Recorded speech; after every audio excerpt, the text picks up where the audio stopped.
Pickman's Model. Written by H.P. Lovecraft. You needn't think I am crazy, Elliot. Plenty of others have queerer prejudices than this. Why don't you laugh at Oliver's grandfather, who won't ride in a motor? If I don't like that damn subway, it's my own business, and we got here more quickly anyhow in the taxi. We would have had to walk up the hill from Park Street if we had taken the car. I know I am more nervous than I was when you saw me last year, but you don't need to hold a clinic over it. There's plenty of reason, God knows, and I fancy I am lucky to be sane at all. Why the third degree? You didn't used to be so inquisitive. Well, if you must hear it, I don't know why you shouldn't. Maybe you ought to, anyhow, for you kept writing me like a grieved parent when you heard I had begun to cut the art club, and keep away from Pickman. Now that he has disappeared, I go around to the club once in a while, but my nerves aren't what they were. No, I don't know what's become of Pickman, and I don't like to guess. You might have surmised I had some inside information when I dropped him. And that's why I don't want to think where he has gone. Let the police find what they can. It won't be much, judging from the fact that they don't know yet of the old North End place he hired under the name of Peters. I am not sure that I could find it again myself. Not that I would ever try. Even in broad daylight. Yes. I do know. Or I'm afraid I know. Why he maintained it. I am coming to that. And I think you will understand before I am through why I don't tell the police. They would ask me to guide them, but I couldn't go back there even if I knew the way. There was something there. And now I can't use the subway or... And you may as well have your laugh at this, too.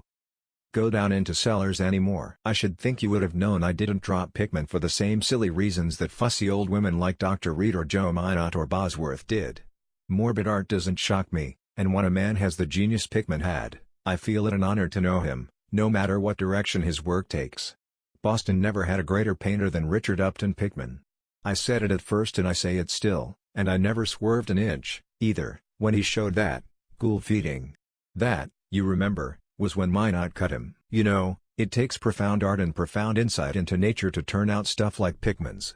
Any magazine cover hack can splash paint around wildly and call it a nightmare, or a witch's Sabbath, or a portrait of the devil, but only a great painter can make such a thing really scare, or ring true. That's because only a real artist knows the actual anatomy of the terrible or the physiology of fear. The exact sort of lines and proportions that connect up with latent instincts or hereditary memories of fright, and the proper color contrasts and lighting effects to stir the dormant sense of strangeness. I don't have to tell you why a fusili really brings a shiver, while a cheap ghost story frontispiece merely makes us laugh. There's something those fellows catch. Beyond life. That they're able to make us catch for a second. Doré had it. Syme has it. Angarola of Chicago has it. And Pickman had it as no man ever had it before. Or, I hope to heaven, ever will again. Don't ask me what it is they see. You know, in ordinary art, there is all the difference in the world between the vital, breathing things drawn from nature or models, and the artificial truck that commercial small fry reel off in a bare studio by rule. Well, I should say that the really weird artist has a kind of vision which makes models, or summons up what amounts to actual scenes from the spectral world he lives in. Anyhow, he manages to turn out results that differ from the pretender's mince pie dreams in just about the same way that the life painter's results differ from the concoctions of a correspondence school cartoonist. If I had ever seen what Pickman saw. But no. Here, let's have a drink before we get any deeper. Gad, I wouldn't be alive if I'd ever seen what that man, if he was a man, saw. You recall that Pickman's forte was faces. I don't believe anybody since Goya could put so much of sheer hell into a set of features or a twist of expression. And before Goya you have to go back to the medieval chaps who did the gargoyles and chimeras on Notre Dame and Mont Saint-Michel. They believed all sorts of things. And maybe they saw all sorts of things, too, for the Middle Ages had some curious faces. I remember you're asking Pickman yourself once, the year before you went away, wherever in thunder he got such ideas and visions. Wasn't that a nasty laugh he gave you? It was partly because of that laugh that Reed dropped him. Reed, you know, had just taken up comparative pathology, and was full of pompous inside stuff about the biological or evolutionary significance of this, or that, mental or physical symptom. He said Pickman repelled him more and more every day, and almost frightened him toward the last. That the fellow's features and expression were slowly developing in a way he didn't like, in a way that wasn't human. He had a lot of talk about diet, and said Pickman must be abnormal and eccentric to the last degree. I suppose you told Reed, if you and he had any correspondence over it, that he had let Pickman's paintings get on his nerves, or harrow up his imagination. I know I told him that myself then, but keep in mind that I didn't drop Pickman for anything like this. On the contrary, my admiration for him kept growing. For that, ghoul feeding was a tremendous achievement. As you know, the club wouldn't exhibit it, and the Museum of Fine Arts wouldn't accept it as a gift, and I can add that nobody would buy it, so Pickman had it right in his house till he went. Now his father has it in Salem. You know Pickman comes of old Salem stock, and had a witch ancestor hanged in 1692. I got into the habit of calling on Pickman quite often, especially after I began making notes for a monograph on weird art. Probably it was his work which put the idea into my head, and anyhow, I found him a mine of data and suggestions when I came to develop it. He showed me all the paintings and drawings he had about, including some pen and ink sketches that would, I verily believe, have got him kicked out of the club if many of the members had seen them.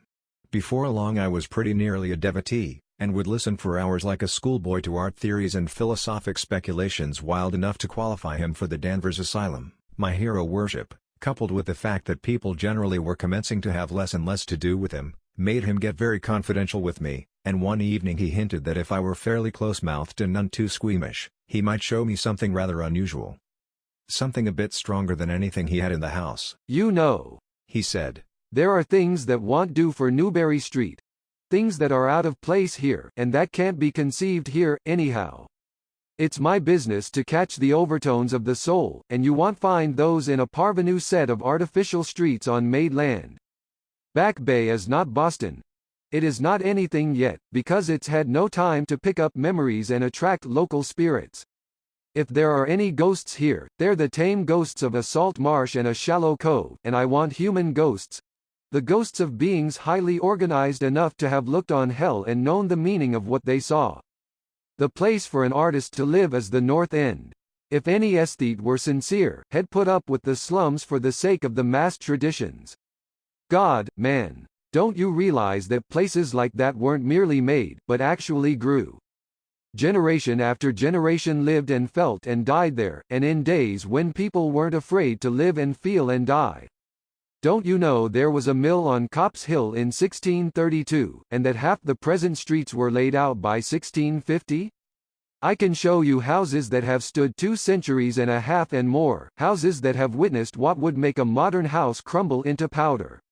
What do moderns know of life and the forces behind it? You call the Salem witchcraft a delusion, but I will wager my 4 times great-grandmother could have told you things. They hanged her on Gallows Hill, with Cotton Mather looking sanctimoniously on.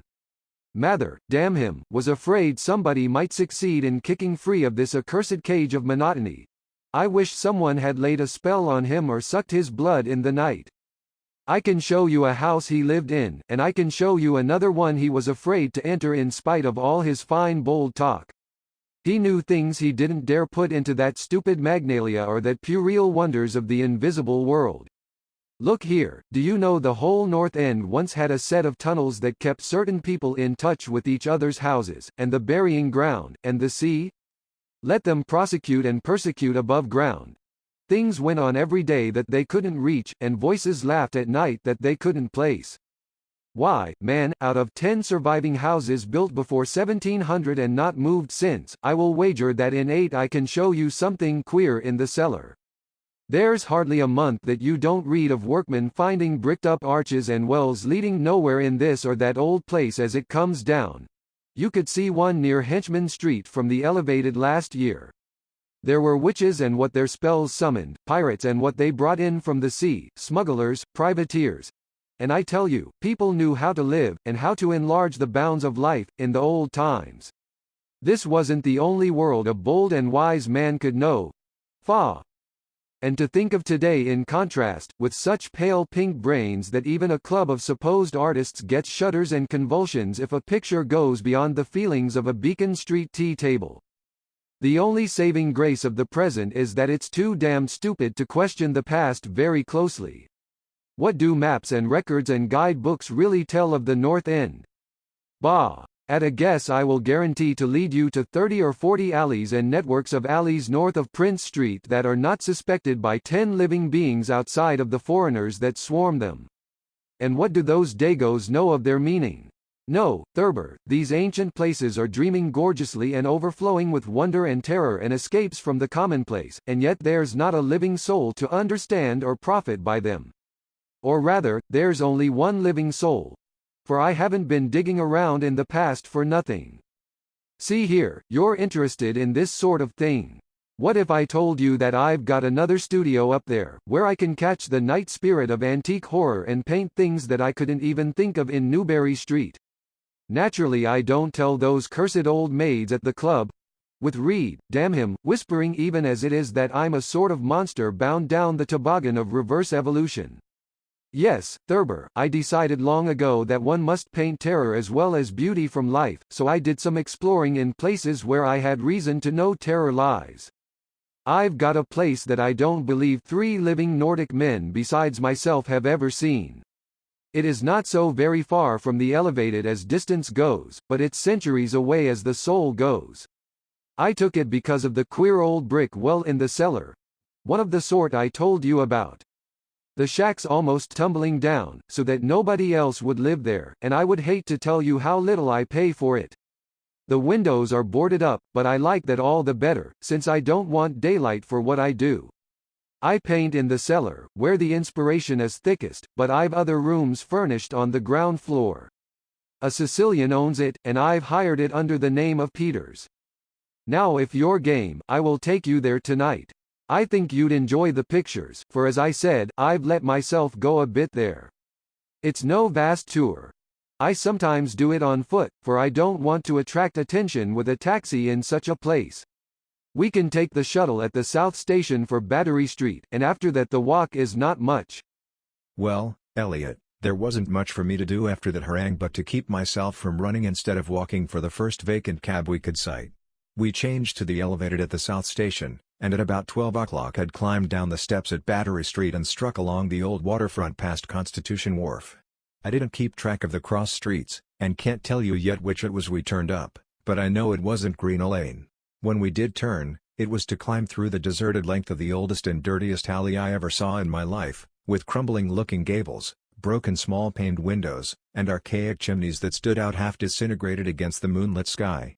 I don't believe there were 3 houses in sight that hadn't been standing in Cotton Mather's time. Certainly I glimpsed at least 2 with an overhang, and once I thought I saw a peaked roof line of the almost forgotten pre-gambrel type, though antiquarians tell us there are none left in Boston. From that alley, which had a dim light, we turned to the left into an equally silent and still narrower alley with no light at all. And in minutes made what I think was an obtuse angled bend toward the right in the dark. Not long after this Pickman produced a flashlight and revealed an antediluvian 10-paneled door that looked damnably worm-eaten. Unlocking it, he ushered me into a barren hallway with what was once splendid dark oak paneling. Simple, of course, but thrillingly suggestive of the times of Andrus and Phipps and the witchcraft. Then he took me through a door on the left, lighted an oil lamp, and told me to make myself at home. Now, Elliot, I am what the man in the street would call fairly hard-boiled, but I will confess that what I saw on the walls of that room gave me a bad turn. They were his pictures, you know. The ones he couldn't paint or even show in Newbury Street. And he was right when he said he had let himself go. Here. Have another drink. I need one anyhow. There's no use in my trying to tell you what they were like, because the awful, the blasphemous horror, and the unbelievable loathsomeness and moral fetor came from simple touches quite beyond the power of words to classify. There was none of the exotic technique you see in Sidney Syme, none of the trans-Saturnian landscapes and lunar fungi that Clark Ashton Smith uses to freeze the blood. The backgrounds were mostly old churchyards, deep woods, cliffs by the sea, brick tunnels, ancient paneled rooms, or simple vaults of masonry. Copp's Hill burying ground, which could not be many blocks away from this very house, was a favorite scene. The madness and monstrosity lay in the figures in the foreground. For Pickman's morbid art was preeminently one of demoniac portraiture. These figures were seldom completely human, but often approached humanity in varying degree. Most of the bodies, while roughly bipedal, had a forward slumping, and a vaguely canine cast. The texture of the majority was a kind of unpleasant rubberiness. Ugh! I can see them now. Their occupations? Well, don't ask me to be too precise. They were usually feeding. I won't say on what. They were sometimes shown in groups in cemeteries or underground passages, and often appeared to be in battle over their prey. Or rather, their treasure trove. And what damnable expressiveness Pickman sometimes gave the sightless faces of this charnel booty. Occasionally the things were shown leaping through open windows at night, or squatting on the chests of sleepers, worrying at their throats. One canvas showed a ring of them, baying about a hanged witch on Gallows Hill, whose dead face held a close kinship to theirs, but don't get the idea that it was all this hideous business of theme and setting which struck me faint. I am not a 3-year-old kid, and I had seen much like this before. It was the faces, Elliot, those accursed faces, that leered and slavered out of the canvas with the very breath of life. By God, man, I verily believe they were alive. That nauseous wizard had waked the fires of hell in pigment, and his brush had been a nightmare-spawning wand. Give me that decanter, Elliot. There was one thing called the lesson. Heaven pity me, that I ever saw it. Listen. Can you fancy a squatting circle of nameless dog-like things in a churchyard teaching a small child how to feed like themselves? The price of a changeling, I suppose. You know the old myth about how the weird people leave their spawn in cradles in exchange for the human babes they steal. Pickman was showing what happens to those stolen babes. How they grow up. And then I began to see a hideous relationship in the faces of the human and non-human figures. He was, in all his gradations of morbidity between the frankly non-human and the degradedly human, establishing a sardonic linkage and evolution. The dog things were developed from mortals, and no sooner had I wondered what he made of their own young as left with mankind in the form of changelings, than my eye caught a picture embodying that very thought. It was that of an ancient Puritan interior. A heavily beamed room with lattice windows, a settle, and clumsy 17th-century furniture, with the family sitting about while the father read from the scriptures. Every face but one showed nobility and reverence, but that one reflected the mockery of the pit.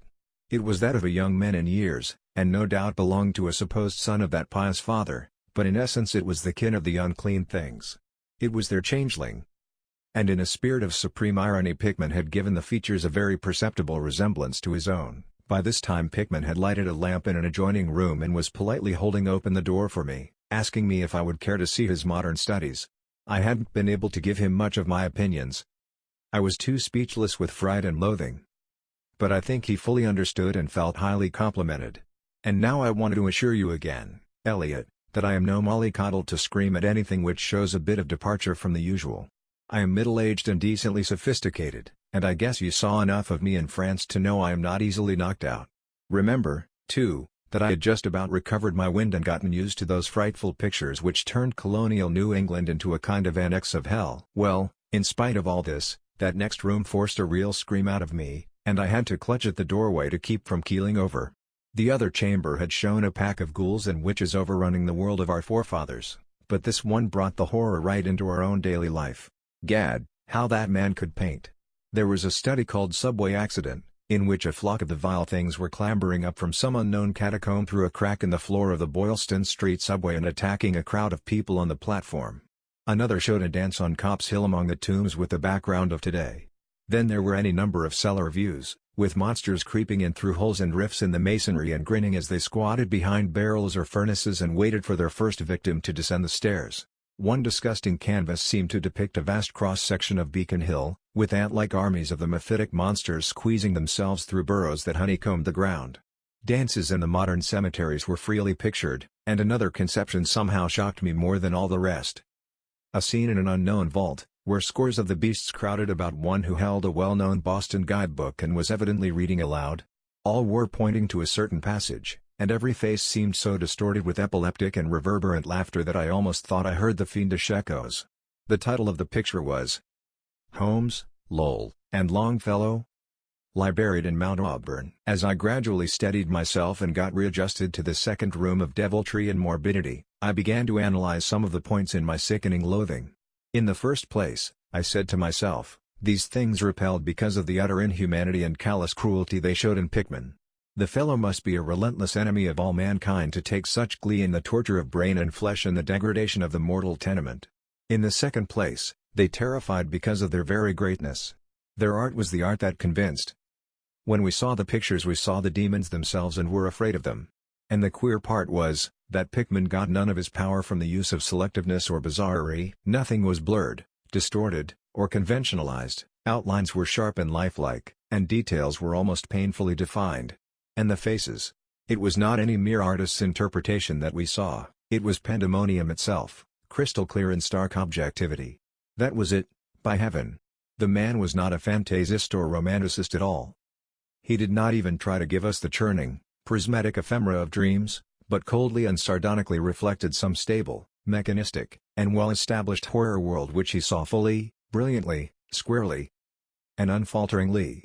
God knows what that world can have been, or where he ever glimpsed the blasphemous shapes that loped and trotted and crawled through it, but whatever the baffling source of his images, one thing was plain: Pickman was in every sense, in conception and in execution, a thorough, painstaking, and almost scientific realist. My host was now leading the way down cellar to his actual studio, and I braced myself for some hellish effects among the unfinished canvases. As we reached the bottom of the damp stairs, he turned his flashlight to a corner of the large open space at hand, revealing the circular brick curb of what was evidently a great well in the earthen floor. We walked nearer, and I saw that it must be 5 feet across, with walls a good foot thick and some 6 inches above the ground level. Solid work of the 17th century, or I was much mistaken. That, Pickman said, was the kind of thing he had been talking about. An aperture of the network of tunnels that used to undermine the hill. I noticed idly that it did not seem to be bricked up, and that a heavy disc of wood formed the apparent cover. Thinking of the things this well must have been connected with if Pickman's wild hints had not been mere rhetoric, I shivered slightly, then turned to follow him up a step and through a narrow door into a room of fair size, provided with a wooden floor and furnished as a studio. An acetylene gas outfit gave the light necessary for work. The unfinished pictures on easels or propped against the walls were as ghastly as the finished ones upstairs, and showed the painstaking methods of the artist. Scenes were blocked out with extreme care, and penciled guidelines told of the minute exactitude which Pickman used in getting the right perspective and proportions. The man was great. I say it even now, knowing as much as I do. A large camera on a table excited my notice, and Pickman told me that he used it in taking scenes for backgrounds, so that he might paint them from photographs in the studio instead of carting his outfit around the town, for this, or that view. He thought a photograph quite as good as an actual scene or model for sustained work, and declared he employed them regularly. There was something very disturbing about the nauseous sketches and half-finished monstrosities that leered around from every side of the room, and when Pickman suddenly unveiled a huge canvas on the side away from the light, I could not for my life keep back a loud scream. The second I had emitted that night, it echoed and echoed through the dim vaultings of that ancient and nitrous cellar, and I had to choke back a flood of reaction that threatened to burst out as hysterical laughter. Merciful Creator, Elliot, but I don't know how much was real and how much was feverish fancy. It doesn't seem to me that Earth can hold a dream like that. It was a colossal and nameless blasphemy with glaring red eyes, and it held in bony claws a thing that had been a man, gnawing at the head as a child nibbles at a stick of candy. Its position was a kind of crouch, and as one looked one felt that at any moment it might drop its present prey and seek a juicier morsel. But damn it all, it wasn't even the fiendish subject that made it such an immortal fountainhead of all panic. Not that, nor the dog face with its pointed ears, bloodshot eyes, flat nose, and drooling lips. It wasn't the scaly claws nor the mold-caked body nor the half-hooved feet. None of these, though any one of them might well have driven an excitable man to madness. It was the technique, Elliot. The cursed, the impious, the unnatural technique. As I am a living being, I never elsewhere saw the actual breath of life so fused into a canvas. The monster was there. It glared, and gnawed, and gnawed, and glared. And I knew that only a suspension of nature's laws could ever let a man paint a thing like that without a model. Without some glimpse of the netherworld which no mortal unsold to the fiend has ever had. Pinned with a thumbtack to a vacant part of the canvas was a piece of paper now badly curled up.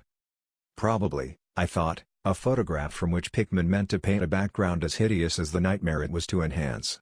I reached out to uncurl and look at it, when suddenly I saw Pickman start as if shot. He had been listening with peculiar intensity ever since my shocked scream had waked unaccustomed echoes in the dark cellar, and now he seemed struck with a fright which, though not comparable to my own, had in it more of the physical than of the spiritual. He drew a revolver and motioned me to silence, then stepped out into the main cellar and closed the door behind him. I think I was paralyzed for an instant.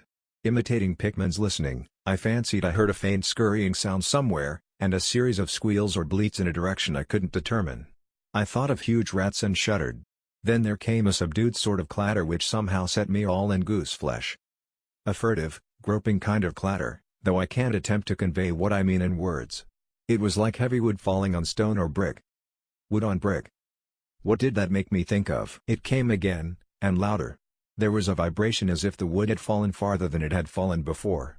After that followed a sharp grating noise, a shouted gibberish from Pickman, and the deafening discharge of all 6 chambers of a revolver, fired spectacularly as a lion tamer might fire in the air for effect.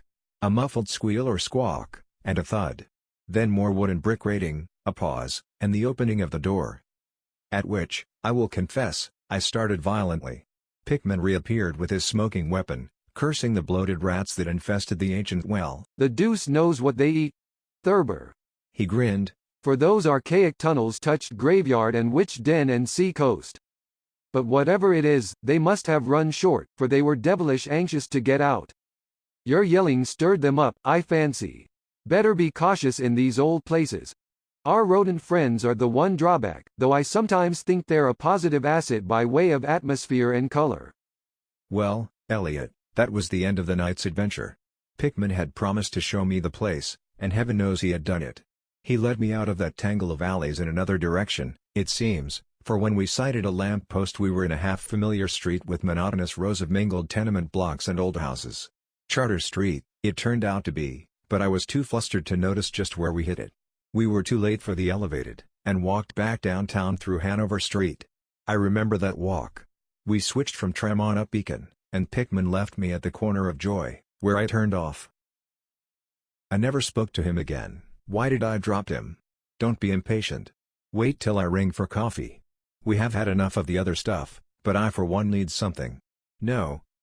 It wasn't the paintings I saw in that place, though I will swear they were enough to get him ostracized in 9/10 of the homes and clubs of Boston, and I guess you won't wonder now why I have to steer clear of subways and cellars.